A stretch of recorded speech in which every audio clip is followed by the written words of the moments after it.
2, verse 9. Ayusin ko lang po itong computer. Mga Amen, dito na lang po ikaw tingin. Pero buksan nyo rin yung Bible nyo kasi i-delay ko po itong pagbukas sa computer para masanay po kayo magbukas ng Bible. Kasi pagdating po ng araw, importante na sa Bible po tayo lagi nakatingin. Amen? Sana maintindihan nyo yung sinasabi ko kasi naranasan ko po ito dati na nakaalalay po ako sa cellphone lagi. Pagdating sa ibang lugar, na wala ako cellphone, Bible lang. Hindi ko kabisado yung pagkasunod-sunod ng Bible. Wala rin akong Bible. Hindi ko alam kung totoo yung tinuturo o hindi. So, Titus chapter 2, verse 9 to 10. Kaya nandito tayo tungkol sa discipleship po. Tayo tumayo po. Basahin po ito ng sabay-sabay. Titus chapter 2, verse 9 and 10. Para sa paggalang po sa Panginoon.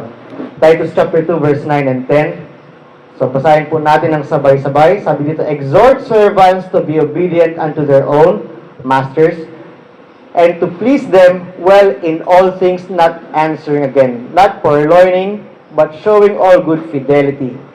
That, and sabi, they may adorn the doctrine of God and our Savior in all things. So, let's pray again. Lord, basbasan niyo po yung bawat isa. Huwag niyo pong pabayaan na kami po ay magdaldalan, maglikot-likot, o lumipad po ang isip, kundi lahat po ay nakatuon para makinig po sa inyong salita. Maintindihan po ito.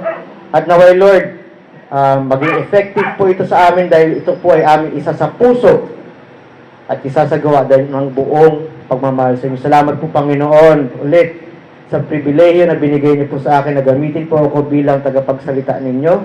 Salamat sa paggamit po sa akin. At Lord, patawarin niyo kami sa mga kasalanan namin, lalo na yung sumasagabal para kami makinig. At naway Lord, hindi kami maging critical. Pag ito po ay tumatama sa aming puso, ibig sabihin, ay kailangan kami ayusin at kami magpasalamat sa inyo. Dahil kayo po ay nakikipag-usap sa amin at gusto niyo po kami ituwid. And we pray all this, Lord, in Jesus' name. Amen. So dito po, upo po tayo lahat. Upo po tayo.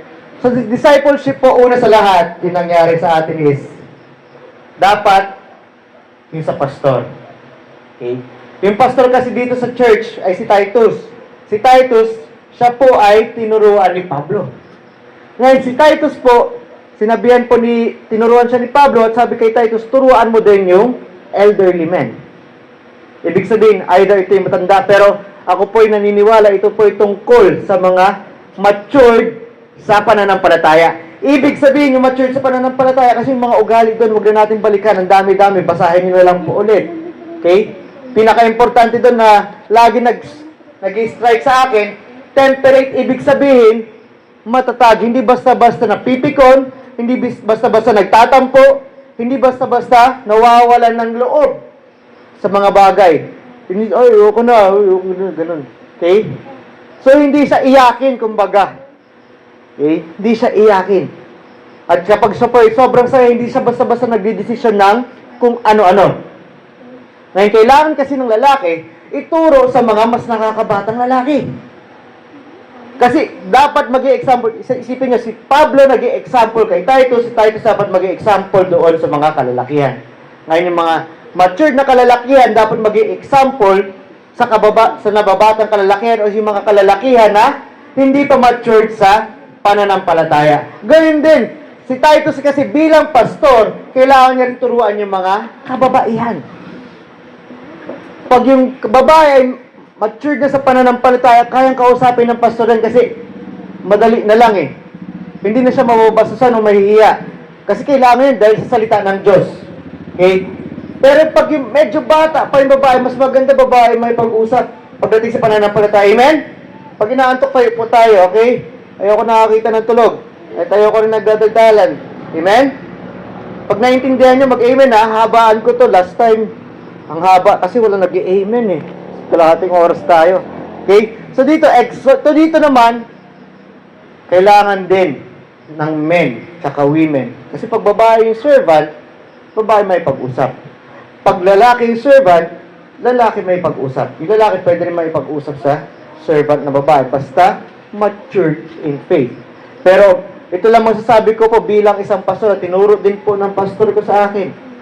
Kapag ikaw ay lalaki huwag kang basta-basta may pag-usap sa babae na kayong dalawa lamang pag hindi mo ito asawa o kaya hindi mo anak. Okay? Kasi mas maganda para magkaroon po ng pagpipigil. Mas importante po yun. Kasi marami na po, lalo na nga, bumabalik na naman yung kasalanan ng kamunduhan. Dati nung panahon ng mga Romano, ang lala. Ngayon, bumabalik na, konti na lang. Baka mas lumalala pa tayo sa kanila. Amen? So dito po, sa Titus chapter 2, verse 9 and 10 is about servants. Ngayon, tungkol sa servants po, ano po ba yung servants na ito? Ang servants po, binubuksan ko po dito sa cellphone, yung dictionary, kasi dalawa yung dictionary po dito, yung Thayer, tsaka Strong's. Ito po sa Griego, nakarinig na ba kayo ng salitang doulos? Doulos? Naririnig niyo siguro yun. Ang ibig sabihin po ng servant sa Griego, sa King James Version is doulos. Ang servant po ay hindi lang basta taga-silbi o tawag mo dito, binayaran para magtrabaho. Naintindihan? Ang servant ay alipin. Ang alipin walang sariling karapatan. Pagmamay-ari siya ng kanyang master o Panginoon. Hindi Panginoon o Diyos ha, Panginoon na tao. Ibig sabihin siya yung nagmamay-ari doon, binayaran siya, binili siya, o kung ano-ano mang bagay, paano siya nakuha. Ibig sabihin, kapag gusto ng Panginoon mo na patayin ka, papatayin ka niya. Pag gusto ng Panginoon na ikaw ay bigyan ng biyaya, bibiyayain ka. Pag sinabi ng Panginoon na ito yung gawin mo, gagawin mo yun. Kasi wala kang choice. Pero salamat sa Diyos, may mga master o Lord o Panginoon na mababait na turing sa kanilang servants ay pamilya. Okay? So dito, ang exhort po, ang ibig pong sabihin ng exhort, gusto po namin palakasin ang loob o gusto namin abisuhan o bigyan ng magandang payo. Naintindihan ko ano ibig sabihin ng exhort?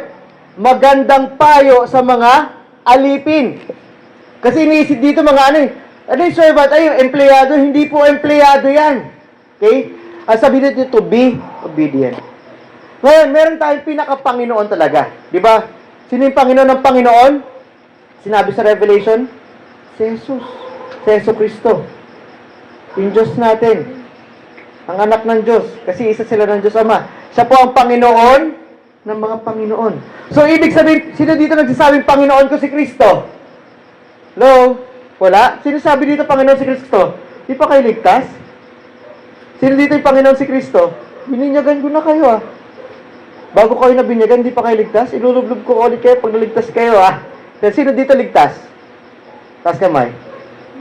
Sino pa? Sino ligtas sa dito? Sino nagsasabing, sino alam na pupunta na siya sa langit pagkatapos ng kamatayan dito? Ikaw, Mang Jaime? Ikaw? Sino pa? 1, 2, 3, 4, 5, 6. Ikaw, ligtas ka na? Di mo pa tinatanggap si Kristo bilang Panginoon. Ikaw, Pau. Pa? Si Leylay, pag namatay ka, pupunta ka impyerno o langit? Hindi pa alam. Langit? Okay. So, sana ligtas na talaga. So, ibig sabihin, pag gano'n, tinanggap niyo si Kristo bilang Panginoon. Ibig sabihin, sinasabi niya Kristo, Kristo, dito ako, pagmamay-ari mo ako. Intindihan? Amen? Naku, hahabaan ko talaga to. Ayaw niyo mag-amen. Pag agree kayo sa salita ng Diyos, amen kayo, okay? Sabi dito, ngayon, ano yung pinakapangunahing bagay na ginagawa ng alipin? Sabi dito, obedient to their own masters. Dapat masunurin. Pag ang istasid ng mga panahon na ito, yung mga ibang Kristiyano ay mga alipin din. May mga alipin na Kristiyano din dito at yung kanilang mga kapatid sa pananampalataya ay mga master nila. Katulad nung nangyari kay Philemon, pag si Philemon ay meron siyang alipin. Ang pangalan ng kanyang alipin si Onesimus. At si Onesimus po ay ginawang masama doon kay Philemon. Pinagnakawan niya si Philemon. Kaya ginawa ni Onesimus, naglaya siya, napunta sa doon sa kulungan ni Pablo. Dinalaw niya si Pablo. Pero dahil sa dumalaw kay Pablo, siya po ay nakakilala sa Panginoon. Lumago ang kanyang pananampalataya. At siya po ay na-restore doon kay Philemon. So tingnan niyo po.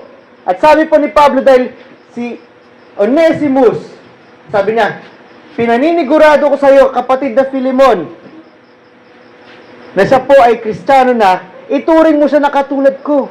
Kasi ganun yun eh. Kapag kapwa mo na kapatid sa pananampalataya, alam nyo ba, mas matindi ang dugo ng pananampalataya pag kayo ay lumalalim sa pananampalataya. Mas matindi ang magkakapatiran sa pananampalataya kaysa sa iba. Maintindihan nyo yan habang tumatagal. Maintindihan nyo yan. Kami may mga tayo-tayo, siguro ako, nararamdaman ko yan. Mas matindi yung bond ng kapatid sa pananampalataya kaysa sa dugo. Minsan. Pero sana, kahit kadugo natin, pananampalataya. Bakit? Ano yung nagdadagdag sa atin? Kasi mas matindi ka pangyarihan ng Panginoon eh. Okay? At minsan, sabi nga sa Biblia, di ba, napag-aralan natin sa Matthew 10, 11, 12, 13, sunod yan lang sa 10, 11, minsan ka mag-anak pa natin yung magiging problema natin. Amen? Walang nag-amen. Pero, biyaya ng Diyos, pag ang kamag-anak natin ay naliligtas, talagang tunay na nananampalataya kay Kristo, mas maganda. Kasi, madali magkasundo sa isang bagay at yun kay Kristo. Okay? Pero balik po tayo dito sa servants. So, obedient, ayusin yung po. Gusto ko matuto tayo maumupo na maayos, okay? Amen? Okay. So, obedient. Sino dito yung masunurin? Pag hindi masunurin sa magulang ang nangyayari, napapalo ka? Napapalo ka ni apo mo? Doon sa San Pablo? Ikaw? Okay. Oh, then kala ko eh. Hindi eh. Si Tep-Tep, napapalo ka ni Papa? Hindi. Hindi. Napapagalitan. Gusto niyo napapagalitan kayo? Minsan mas masakit yung paggalit pag sinisigaw-sigawan, di ba? Kapag hindi tayo sumusunod, meron tayong parusa. Pero dito, be obedient unto their own masters. Dapat masunurin tayo sa ating mga Panginoon. Dahil ngayon, wala tayong Lord and servant relationship ngayon dito sa mundo. Kasi lahat tayo ay wala ng alipin. May alipin pa ba dito? Pero tayo po ay ganito. Nung hindi pa tayo ligtas, tayo ay alipin ng kasalanan. Na sa Bible yan. Pero nung tayo ay naligtas, dahil binayaran tayo ng Diyos, binayaran niya yung kasalanan natin para makawala tayo sa ating kasalanan, sino na yung Panginoon natin na bago? Si Jesus. So, bakit tayo binayaran mula sa ating kasalanan? Kasi yung kasalanan natin pupunta tayo sa impyerno. Salamat sa Diyos, hindi na tayo pupunta sa impyerno. Tinanggal tayo sa pagkakaalipin sa kasalanan at tayo ngayon ay anak na ng Diyos. Diba, napakagandang bagay niyan.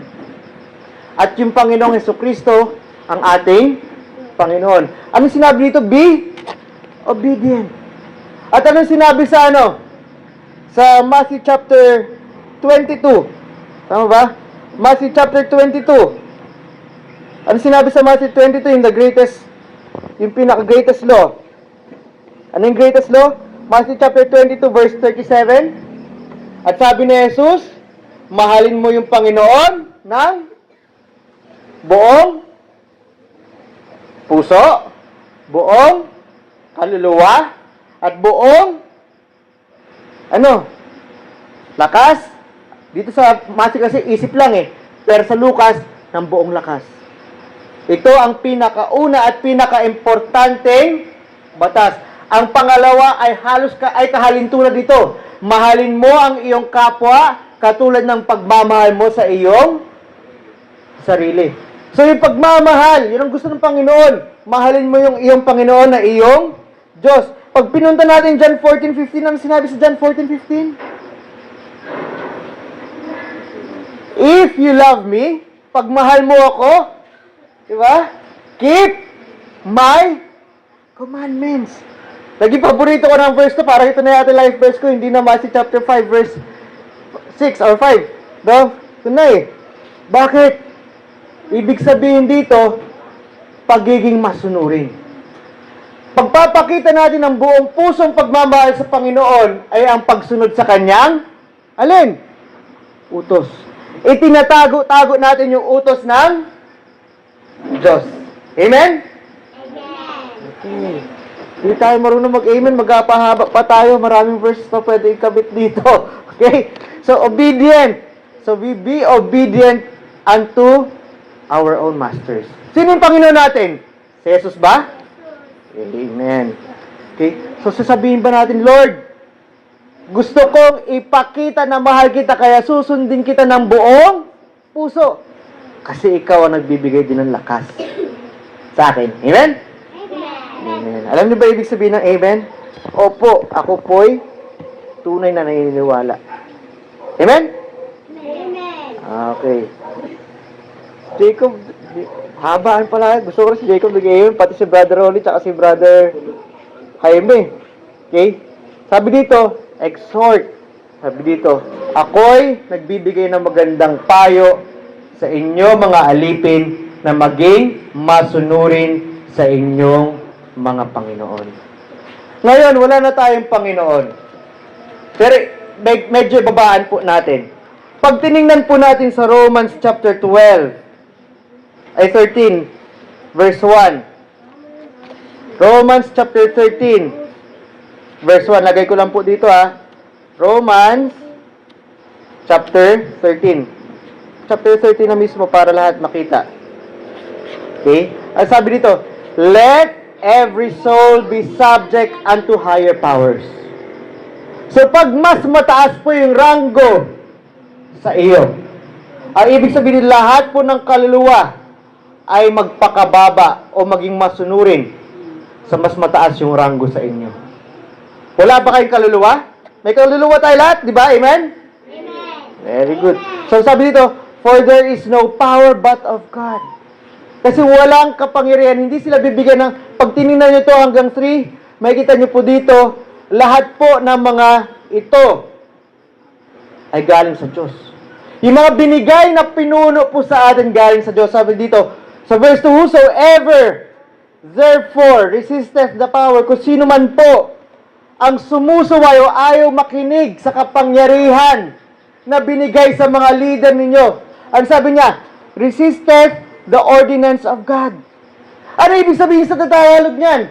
Ito po ay sumusuway tayo sa kagustuhan ng Diyos. Mahal po niyo ba yung Diyos? Amen? So dapat sumunod tayo sa Diyos. Ang sabi niya, makinig tayo at sumunod tayo sa mas nakakataas sa atin. Ngayon, kailan lang tayo hindi susunod? Pag hindi ito ayon sa salita ng Panginoon. Okay?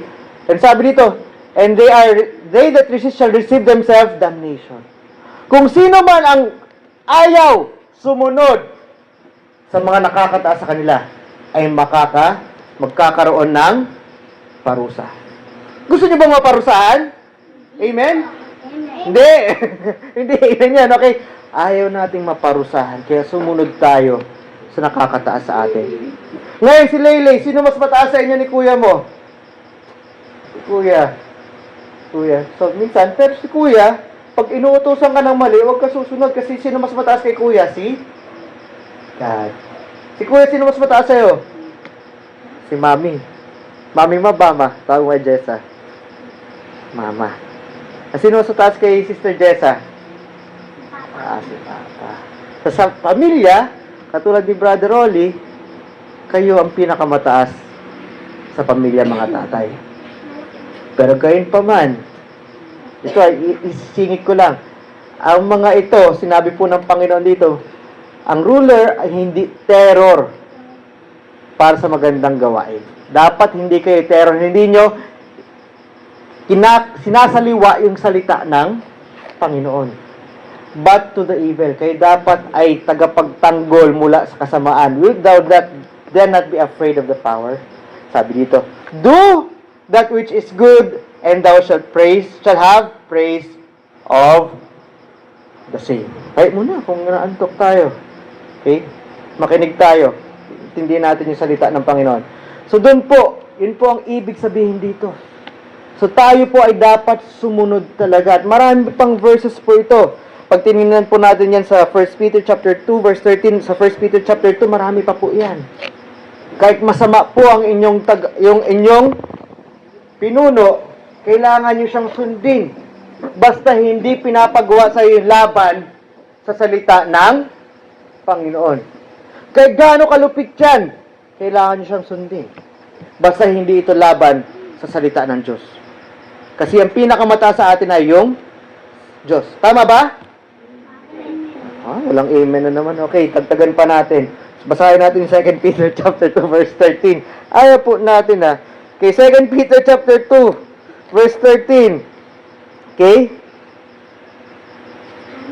Sabi dito, submit yourself. 2 Peter chapter 2 verse 13 para maniwala kayo.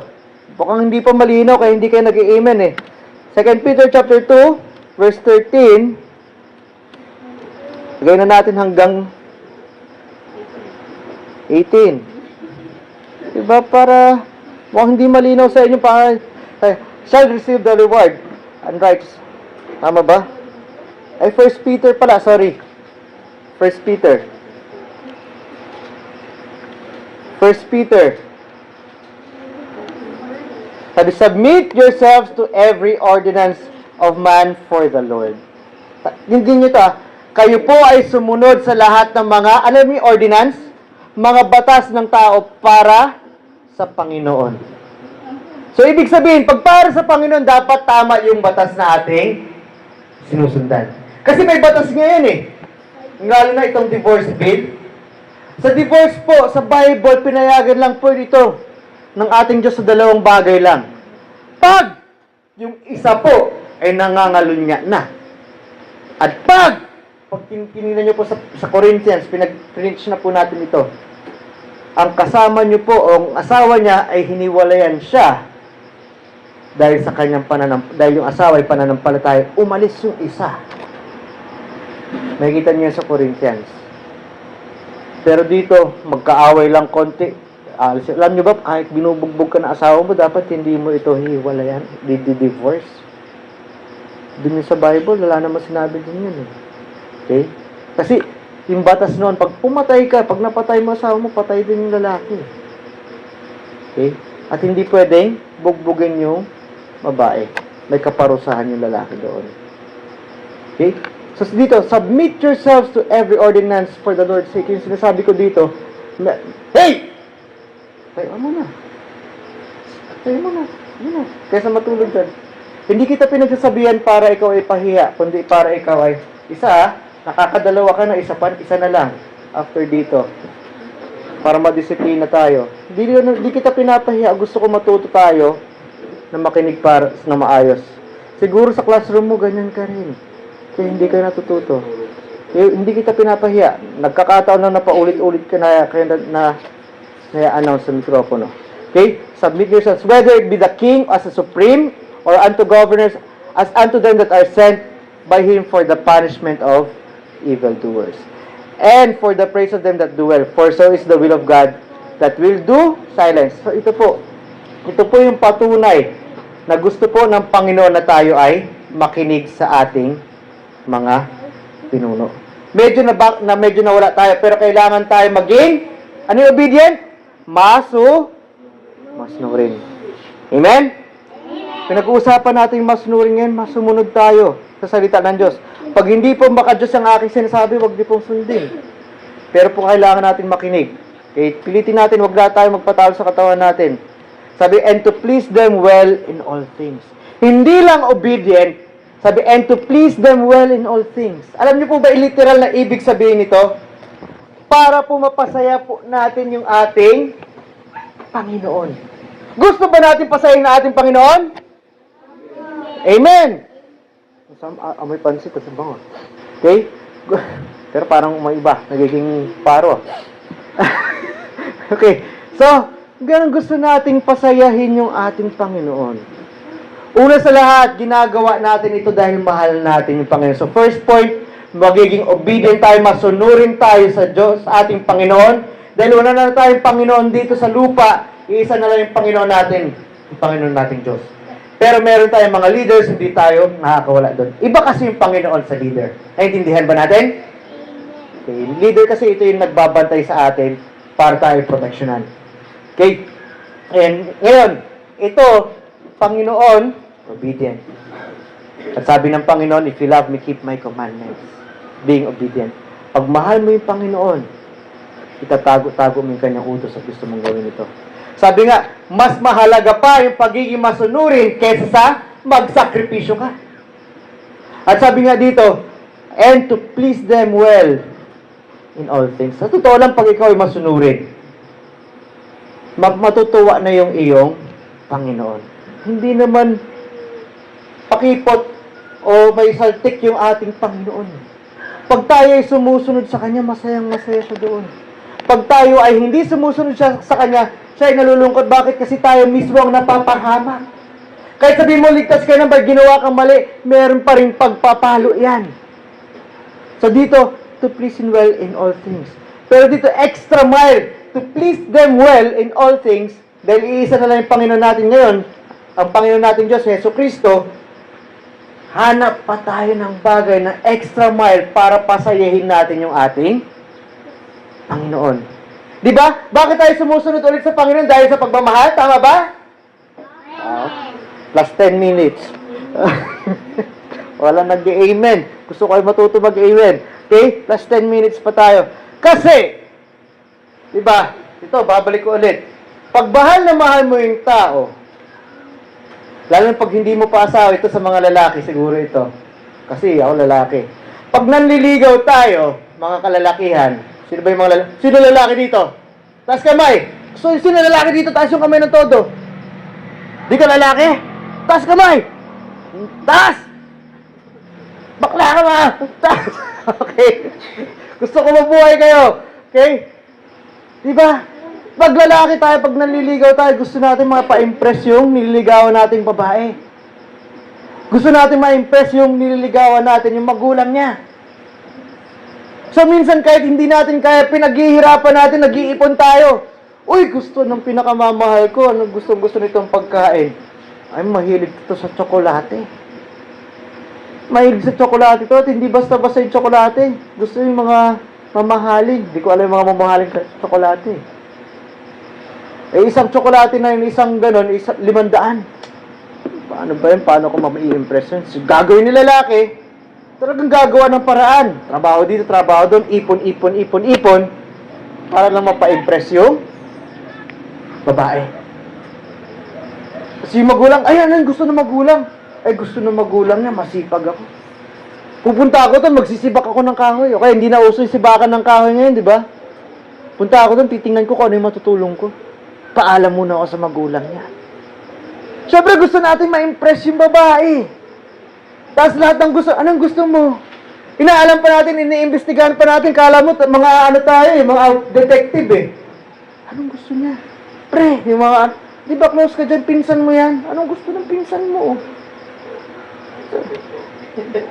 Gusto iPhone 15 ng pambira naman. Gusto iPhone, Samsung S23, ano yung Ultra. Pambira. 70 kyaw. 70,000 pambira. Sige! Bibenta ko yung kidney ko. Para lang. Mapasaya. Eh di ba tayo mag-o-obey sa Panginoon natin, si Jesus? Dahil mahal natin. Dahil mahal natin yung Panginoon, mag-extra mile tayo. Hahanapin natin yung gusto ng Panginoon natin. Tama ba? Diba? Minus 5 minutes. Okay? O dahil may nag-cellphone, plus 5 minutes ulit. Kung ayaw ka ng cellphone, Bible tayo. Meron na nga tayo dito Okay? So yun, mag-obey tayo, mag-extra mile tayo so that we can please them well. Sa isang bagay lang ba? Sabi dito, in all things. Sa lahat ng bagay, gusto nating pasayahin natin ang ating Panginoon. Okay? Ngayon, ito kasi, medyo isama rin natin. Ngayon, ganun din sa ating mga pinapasukan. Sabihin na, hindi natin Panginoon yung pinapasukan natin, disweldo tayo. Kasi pag Panginoon dati, iisa lang yung Panginoon mo. Eh ngayon, pag magtatrabaho ka, pwede marami kang tinatrabahuan pinapasukan Pero minsan, magbigay rin tayo ng palabra de honor, padulas. Para matuwa si bossing. Hindi naman tayo sip-sip. Gagawin ko to kasi gusto ng Panginoon ko to eh. Sinabi sa Romans 13, sinabi sa 1 Peter chapter 2, 13 ng pataas. Kahit masama yung aking amo. Okay? Huwag lang yung talaga binubugbog na kayo, ha? Okay? Kapag ayaw na talaga yung ginagawa ng Panginoon, hanap kayo ng paraan para makaalis. Na maayos. Okay? So, sabi dito, anong ginagawa natin? Gawin natin ng konting extra mile. Hindi naman tayo sisip-sip kasi yung pinaka-Panginoon natin, pinaka-sinusunod natin, ay ang Diyos, nandito na yan eh. Diniscuss natin kanina eh. Kung sino man yung leader natin, bigyan natin ng extra mile na pagsilbi. Okay? Bayaran man tayo o hindi.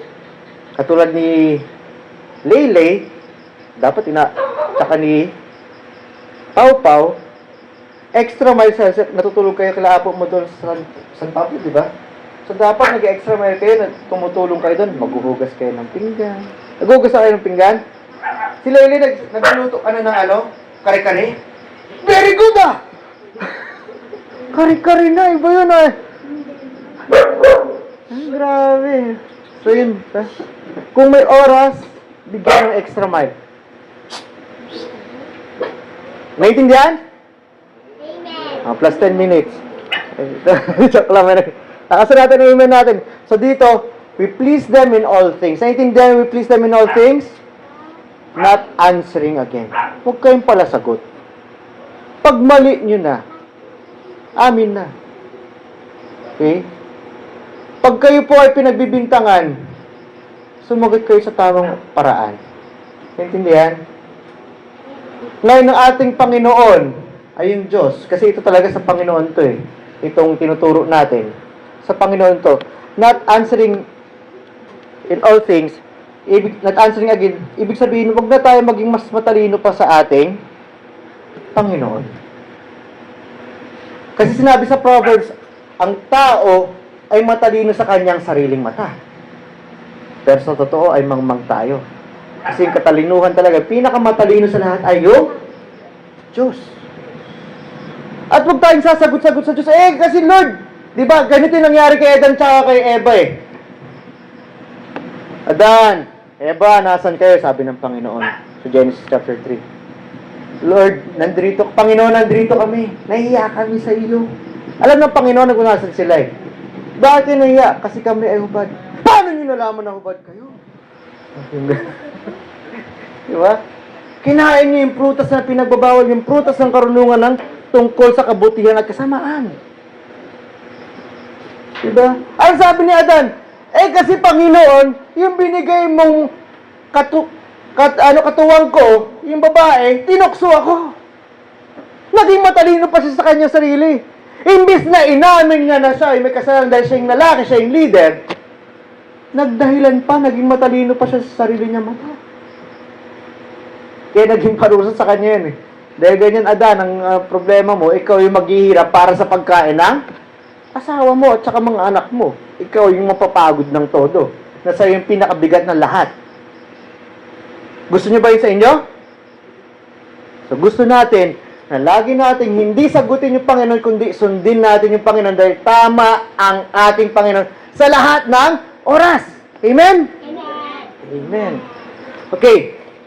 Dito po, sa susunod po dito, sabi dito, not purloining. Ano yung purloining? Ito medyo nahihirapan din na sabi, ano yung purloining? Binabasa ko ito 2 weeks ago yung purloining. Pero tingnan po natin. Ang purloining po ibig sabihin ay hinihiwalay nyo yung sarili ninyo sa inyong Panginoon. Yung kunwari, diba? Yung tao, ganito yung tao matampuhin eh. Ayusin natin upo natin. Yung tao matampuhin, ayusin upo natin. Yan, para masanay tayo sa church. Okay? Yung tao po matampuhin. Konting bagay lang na pagsabihan. Pag hindi pa temperate, pag bonjing pa yung isip, konting pagalit lang tatampunan. Kala mo magaling siya eh. Kala mo kung ano, yabag-yabag salita, pinagalitan ako eh. Diba? Mga bata, nung bata ako ganun eh. Pag pinagalitan ako sa mali ko, dito si tatay, kala mo, tama siya lagi eh. Diba? Minsan pag nautusan ako, tapos sa tagalan, dahil ang bagal-bagal ko, ako pang galit. May ugali tayong ganyan. Pag napagsabihan minsan na magsasabi sa atin, gagamit yung Panginoon. na ibang tao para tayo pagsabihan. Pag napagsabihan tayo dahil concern naman yung tao, mabait naman yung pagkakasabi, nagagalit tayo. Ito si brother ganito, yabang-yabang, kala mo kung sino. Kala mo hindi siya ginagawa ng ganyan. Nung kinausap ko pala ni brother ganito ganyan, siya rin, tinitingnan niya yung sarili niya na sana hindi siya magkagaroon, kaya siya concern kasi naranasan niya isang bagay na ganun ang ginawa niya, nagkasaroon siya ng kaparusahan sa Diyos. Pero tayo, sinasagot-sagot pa natin yung Panginoon natin. Ayaw natin tanggapin na nagpadala siya ng isang tao para tayo ay kausapin, para tayo ay hindi mapahamak. So, huwag tayo sasagot-sagot. Huwag tayo magmumurmur-murmur. Alam niyo yung nangyari sa mga Israelita? Nilabas na sila doon sa Ehipto. Dapat, sabi nga, maraming pastor na sabi nito, at talaga na sa Biblia, supposedly 40 days lang. Ang lapit-lapit lang kasi. Lapit-lapit lang kasi ng Israel doon sa Egypt. Dapat 40 days lang sila maglalakad. Pero konting bagay, magrereklamo sila sa Diyos. Nagtutokbak sila sa Panginoon. Ano ba naman yan? Dinala ba kami dito ng Panginoon para gutumin kami? Ano ba yan? Dapat doon na lang kami sa Egypt. Lagi kami may pagkain doon. Mas gusto nilang alipinin sila ng Ehipto na pinapahirapan naman sila kaysa sa ginagawa ng Panginoon na hindi na sila lalatiguhin. Gusto nila, nilalatigo pa sila. Ganun tayo sa kasalanan natin. So yung 40 days sila naging 40 years. At dahil sa katigasan ng kanilang ulo, lahat ng kaedaran o lahat ng kabatch ni Moises ay hindi makakapasok sa Israel. Pero lamang si Caleb at si Joshua. Tama ba? Di ko pa alam eh. Tingnan natin sa Bible, pero yung pagkakabasa ko eh. Kung di ako nagkakamali, nakabasa lang natin this year. 3 months ago or 2 months ago. So, ganun. Sige, sagot-sagot pa tayo sa Panginoon. Huwag tayo makinig sa binigay ng Panginoon ng mga advice sa atin. Panginoon natin yan. Dapat mag-obey tayo. Nag-extra mile pa tayo para pasayahin natin yung ating Panginoon. Tapos, answering again, then we're purloining. Alam niyo yung purloining? Ito yung nagmumurmur-murmur. Tapos, hinihiwala yung sarili sa Panginoon. Pag wala yung Panginoon, sinisiraan yung Panginoon. Pupunta doon sa ibang tao. Alam nyo, si ganito ganyan, yung master ko, yung mga tao noon kasi, lalo pag yung master niya nasa Senado, doon sa mga Romano, o nandoon, matataas yung posisyon, mga may politika yan. Dahil galit siya sa kanyang Panginoon, hinihiwalay niya yung sarili niya. Sa paghihiwalay niya, minsan naghahanap siya ng kakampi. At hinahanap niyang kakampi, yung galit sa kanyang Panginoon. At yung galit sa kanyang Panginoon, bibigyan siya, uuto-utuin siya doon, pero sa totoo lang, wala siyang pakialam doon sa alipin na yun. Alipin lang yun, gamit lang yun para sa kanya. Wala siyang pakialam doon. Pagkatapos, ipapahamak lang siya noon. Ganito, lagay mo na lakas ng ganyan-ganyan para mapatay. Ganon din tayo sa atin eh. Pag tayo po ay nasa Panginoon at ayaw natin, kunyari napagsabihan ka ni pastor, o kaya napagsabihan ka ng diko, napagsabihan ka ni brother ganito, ni sister ganyan. Ay, alam mo yung church na yan. Kasi ganito ganyan yan eh. Maghahanap ka ngayon ng kakampi. Ng kagalit din nun. Diba? Kahit saan lugar yan, kahit sa trabaho nyo, maghahanap kayo ng kalakampi nyo, nakagalit din doon sa mas mataas sa inyo. Ngayon, sisiraan nyo. Lahat tayo, nakakaranas ng ganito, iwasan natin sisiraan. Mas maganda siguro sama-sama kayo na pag-uusapan nyo yung problema at gusto nyo kausapin na maigi yung inyong, mas nakakatas. Tingin ko po, Pastor, mali po ata ito, hindi ayon sa Biblia. Kasi ito yung ayon sa Biblia eh. Mas matutuwa pa sigurado yung pastor nyo doon sa inyo. Kasi, ano magagawa niya? Biblia yan eh. Saan ba tayo nakikinig? Kay pastor o sa Biblia? Sa Biblia. Huwag kayo makinig sa akin pag against sa Biblia. Dahil yung Diyos po natin, salita niya yung nakalagay sa Biblia. Naintindihan? Hindi po ako'y mataas, yung Diyos. Ako po ay ginamit ng Diyos para maging leader sa inyo. Dahil gusto ko rin po na ako po ay dapat nire-reflect ko rin kung ano yung gusto ng Diyos para sa atin. At ganun din sa atin. Hindi kayo nagkakakampi-kampi tapos gusto niyo sipain nyo, pastor niyo. Naintindihan? O kaya yung mga leader niyo sa trabaho. Pagsabihan niyo na maayos. Kasi ginagawa natin to out of concern kasi mahal din natin. Yung nakakataas. Pero dito, master to eh. Blessing, ay, yung master natin kasi wala namang kasalanan yung master natin. May Amen. Okay? Sabi dito, kaysa sa ikaw ay nag-talk back, ikaw ay naghihiwalay ng iyong sarili, naghahanap ka ng mga kampe na mali din ang ugali, ngunit showing all good fidelity. Alam niyo yung fidelity? Ibig sabihin, tapat ka doon sa iyong Panginoon. Kaya pag sa inyong trabaho, gano'n, dapat tapat din kayo sa nagpapasahod sa inyo. Kasi hindi naman yung nagpapasahod sa inyo talaga nagpapatrabaho sa inyo. Tandaan nyo, inilagay kayo ng Diyos doon sa trabaho nyo. So magiging tapat kayo doon sa nagpapasahod sa inyo kasi gusto nyo gumanda yung negosyo niya dahil ito yung gusto ng ating Panginoon. Amen? Amen. Ba? Di nag 1, 2, 3, 4, 5. Mas 5 minutes. Amen tayo lahat. Okay? That they may adorn. Ibig sabihin tayo dapat ay magiging matapat sa ating Panginoon. Nagiging tapat lang tayo sa ating mga leaders dahil tapat po tayo sa ating Panginoon. Ngayon, pag ang leader natin ay talagang out of the Bible na ang yung pinapagawa sa atin, hindi natin gagawin yung na kanino ba yung ating katapatan? Sa leader natin o sa Panginoon? Sa Panginoon, di ba? Amen. Okay. Sabi dito, bakit? That they may adorn the doctrine of our God, Savior. God, our Savior. So, ibig sabihin, ano yung ibig sabihin ng adorn?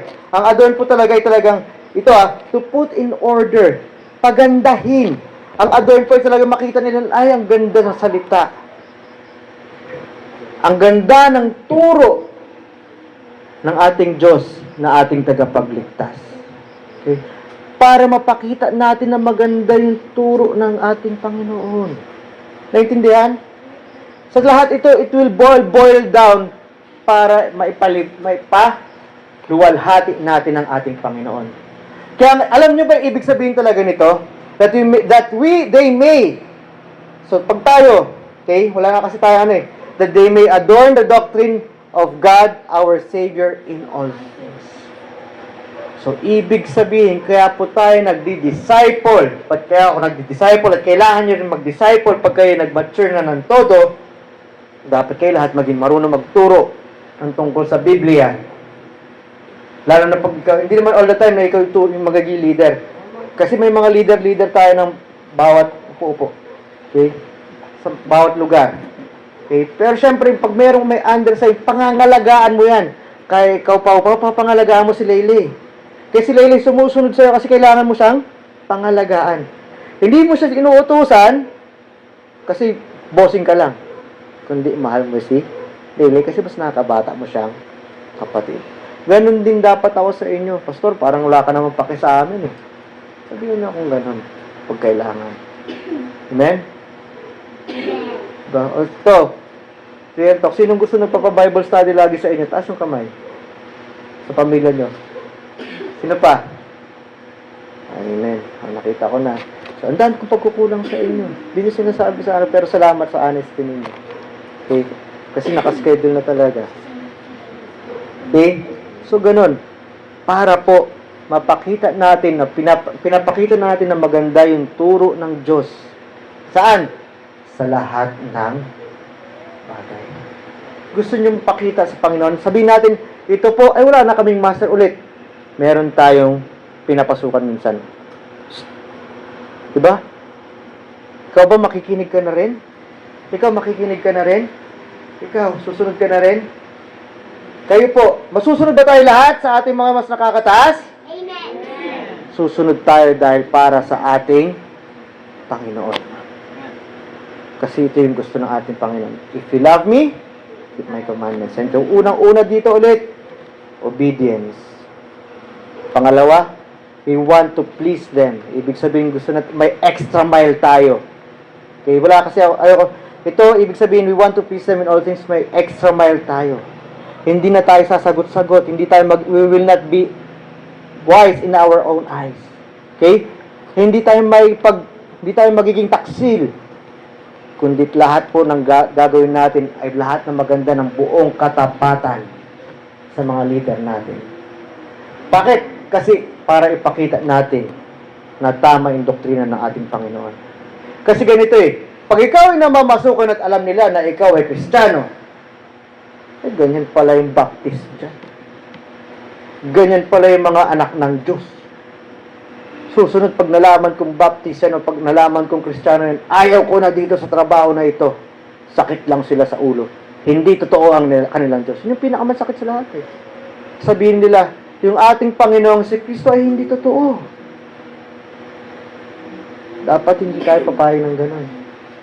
Tayo ang magiging liwanag para doon. Alam mo yung magpapaliwanag ka? Pumunta ka doon sa likod ng ilaw para lumiwanag ka. Okay. Masarap na ilaw. Anyways, ibig sabihin, ikaw po ang magsashine kahit sa iyong pinuno. Lalo na pag hindi nakakilala sa Panginoon ang iyong pinuno. Now, ito po, una sa lahat, hindi lang sa alipin. Nagsimula po ito sa leader. Ngayon po, yung leader, itinuturo po ito sa mas nakakababa sa kanya.